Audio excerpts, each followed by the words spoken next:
Hello there. Hello there. Welcome to the first edition of my 7 forms of lightsaber combat series. In this video, I'll be covering the first form, Shii.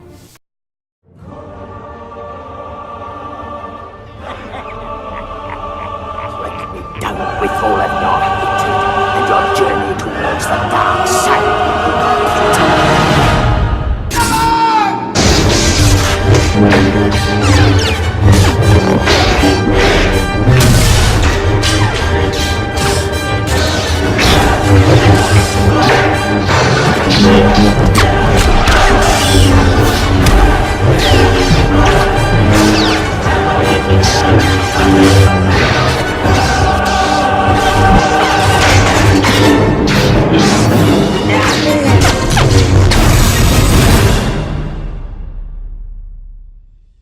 Shii, otherwise known as the Way of the Sarlacc, yes, that's right, the same thing that ate Han Solo, is the first form of lightsaber combat recognized by the Jedi Council.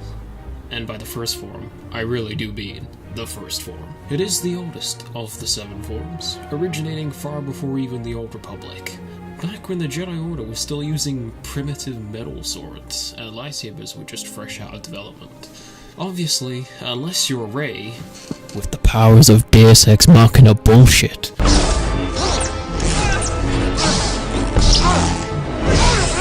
Then just swinging around such weapons isn't going to end well for anybody.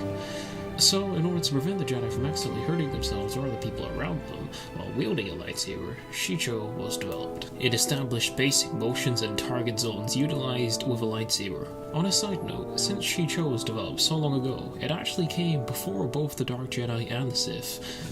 And no, they're not the same thing for any fuckers who still think so. You are so right.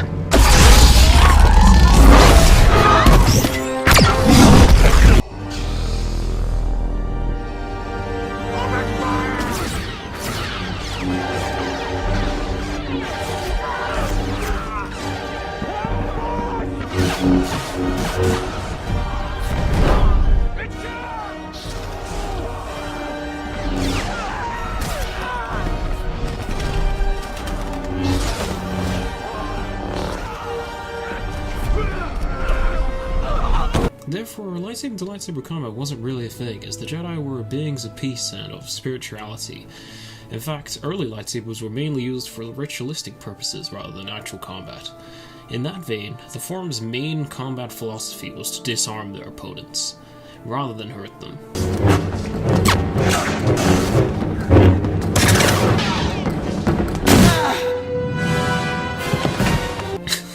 Not quite like that, Vol. More like this.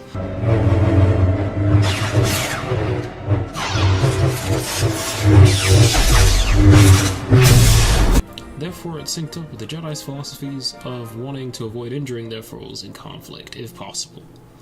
As a form, since it was made so early on, it is quite basic and there is a massive amount of depth to it, meaning that when used, it can be somewhat wild and raw. Novices of the form would often look quite clumsy because of that.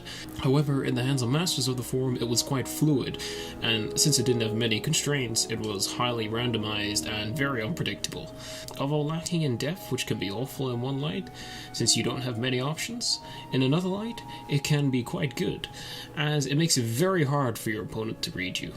To further prove my point, Kit Fisto, a master of the Jedi Council, during early events in the Clone Wars after being on the losing side of the duel, had this to say. I should have gone closer to the edge, released myself to the Force, become unpredictable, more random.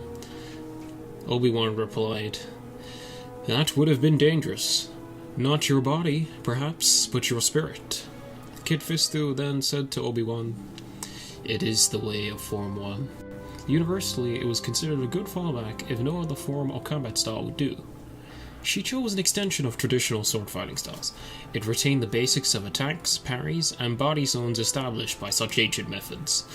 For this reason, every Jedi youngling was required to learn it to a somewhat, at least decent level, as it taught the basics of very well both sword fighting principles and blast deflection skill.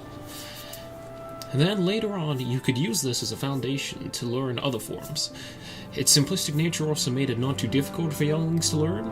Also, while learning the form, a sort of byproduct of it is that it also taught students to draw upon the Force and get a feeling for it, rather than just rely on their senses alone.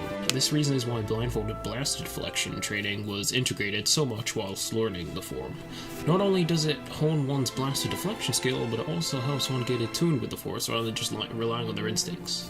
As a side note, blaster deflection was heavily emphasized during the training in the Republic era, as most of the Jedi's foes were blaster wielding. This is best showcased in the Battle of Geonosis, as any Jedi who wasn't very proficient in either Form 1 or Form 5 died in that arena. The form is actually also pretty good for taking on multiple opponents, as it included sweeping motions in its sequences. This strength became a staggering weakness when against a single opponent, as such enemies could match the pace of the form and find glaring weaknesses in its lack of direction and comparatively clumsy blade work. So, to sum up, Shii taught the basic rules of attack, parries, and body zone targets.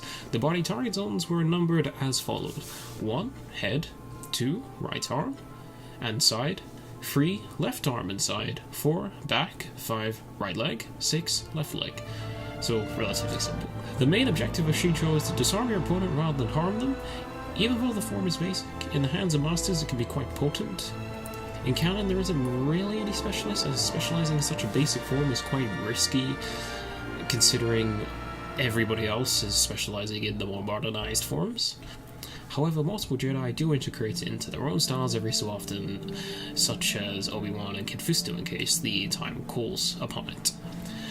Thank you for watching. I hope your day has become above average by watching this video. Hopefully you learned something. Please don't forget to like the video and help more Star Wars fans see it, and subscribe so you don't miss my next episode of the 7 Forms of Lightsaber Combat series. Bye bye.